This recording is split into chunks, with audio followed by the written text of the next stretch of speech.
All right, what's going on YouTube? Thanks for tuning back in. And in today's video, I'll be showing you how I'm gonna replace my 6x9 speakers and tweeters in my 2016 GMC Sierra. Just like any other video that I have on my channel, I'm gonna show you what comes inside the box. I'm gonna show you what tools are required for the installation. And then last but not least, I'm gonna show you from start to finish on how to properly install those speakers. With that being said, let's get to it. Okay, the speakers that I went with, they're made by Power Bass. They're the OE series and they are a plug and play, meaning as you will see here very shortly that I'm pretty much gonna take out the OEM ones and then install these brand new Power Bass ones without any additional hardware.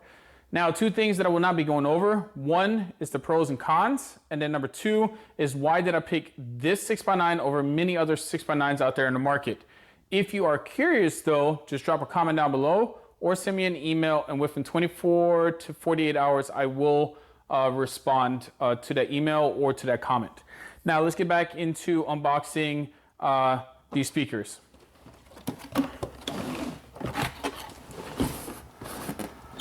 Okay, you get two stickers, get a card with their email address and all their social media platform. You get a application guide. Now, if you order this from Crutchfield, they will send you this right here in an electronic version in a PDF to your email that's linked to their account. If you don't order it from them and you just get these off of like Amazon or eBay or wherever you get your hands on these speakers, this might be the only thing that you get. So again, depending on who you order from, you may get an electronic one or you may just be stuck with this hard copy one. What doesn't really matter anyways, they're both the exact same thing. All right, next is the 6x9s, tweeters, and the harnesses. Now, these harnesses right here are not required, but I will be using them. I use them for my 6.5s that I already installed in my truck. But again, if you don't want to splice into the factory harness or speaker wires, you can use the OEM one, but it's totally up to you. It came with it, I will be using them, and also I'll be showing on the video on how to install these in the vehicle. Next is the tweeter. Nothing really too crazy about the tweeter. 25 watt RMS and 50 watts peak. And then 6x9 itself. 6x9 right here. Sitting at 80 watts RMS and 160 watts peak. And again, like I said, I'm not gonna get into the nitty gritty with it. But these are the speakers that I went with. And again, I just wanted to show you how they look and what contents are inside this box. So with that being said, let me take these guys and get them installed into my truck. Okay, tools required for this installation. Going from left to right, you will need a ratchet, a extension, a 10mm socket, 7mm socket, a 7mm wrench, two pry tools, a pick tool, telescopic magnet, and then on the right hand side you will need those tools if you are changing out the harness like I did. That will consist of wire cutters, wire crimpers, wire strippers, electrical tape, and then a pair of scissors or a knife to cut off some of the old tape that is already on the speaker wire once you take that off. Okay, first thing you're going to do is you're going to remove these tabs with the pick tool. Okay, now you're going to take the 10mm socket and remove the two 10mm screws from the A-pillar. Okay, next you're going to carefully pull that A-pillar towards you. Just keep in mind there is an airbag right behind that A-pillar that you don't want to set off. Okay, for the driver's side, all you're going to need is a pry tool. Same concept as the passenger side. The only difference is there is a black tab that is connected to the pillar that you're going to have to remove before you can take the whole A-pillar out.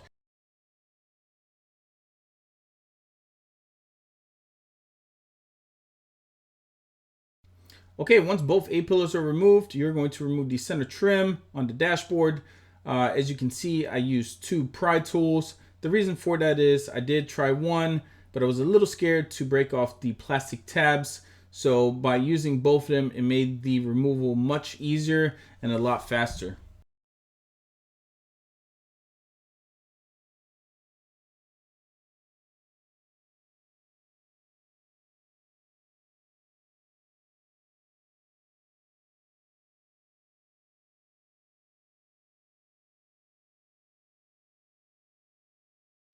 Okay, now once the center trim is removed from the dashboard, now it's finally time to remove the tweeters. I started on the passenger side. What is required for this is pretty much just a 7mm socket or a mini wrench, like I showed you earlier with what tools are required. Only recommendation I can give you here is take your time. My hand's a little bit big, so this area was a little tight to work in, but with a little bit of time and patience, I did finally get the old tweeter out and was able to put the new one in.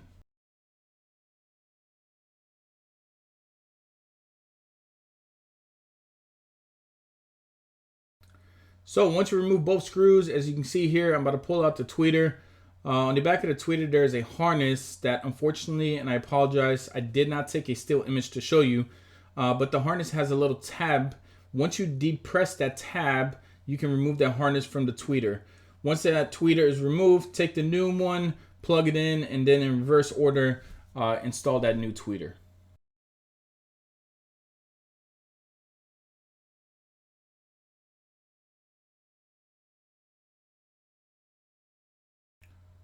Okay, now once you're done with one side, go to the other side and do the exact same thing.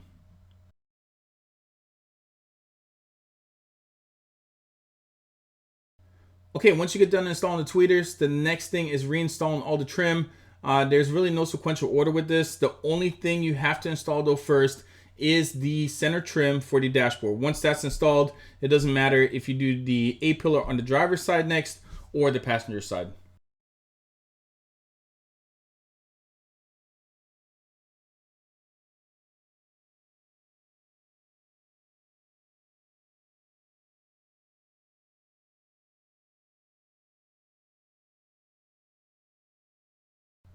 Okay, first thing we're gonna have to do to remove this door panel is take that little trim off. I took my pry tool, just pried it right underneath, pop one tab out, and then the rest you can pull out with your hand. It may be a little sticky.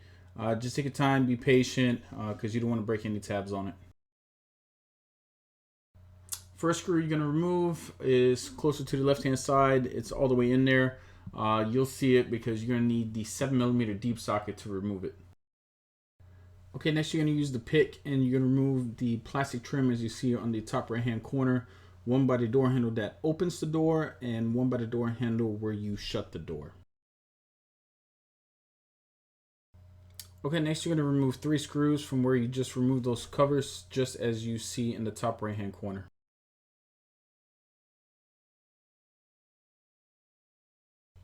Okay, next you're going to remove the 2 7mm screws on the bottom of the door panel.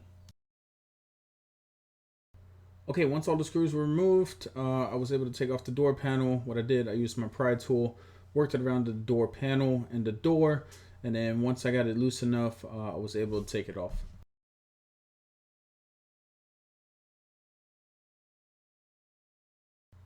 Okay, next you're gonna have to remove the door handle cable and a harness that's for your windows and the door locks. Okay, next I'm going to remove the 7mm screw from the speaker, and then once I've done that, I will remove the speaker from the door. Okay, this was the part, like I said earlier, that was not required.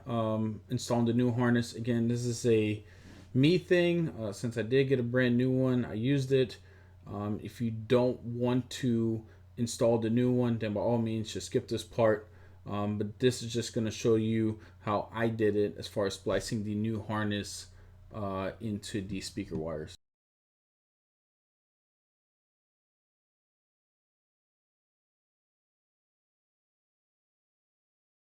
Okay, once the wiring harness has been installed, plug that into the new speaker, lock the locking tab, tuck the wires into the side, and then secure it with that 7mm screw.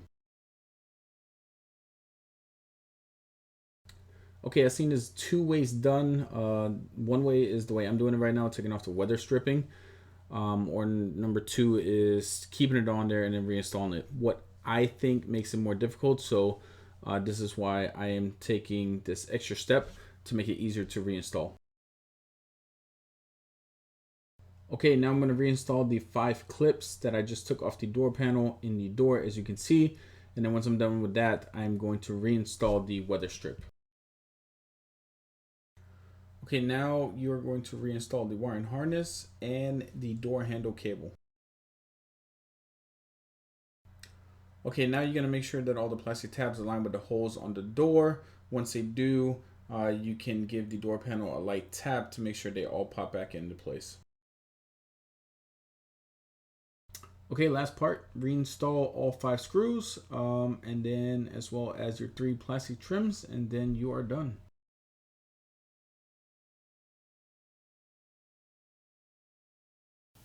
Okay, so there we go. Just showed you what's inside that box as far as the 6x9s, tweeters, and the hardware goes.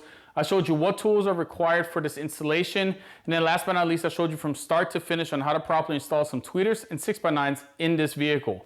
Now, if you liked the video, do me a favor, hit that like button. Also, if you have not done so yet, please subscribe to my channel and turn on those notifications because I will be posting more videos in the near future. Other than that, that's it for now, YouTube. Until next time, take it easy.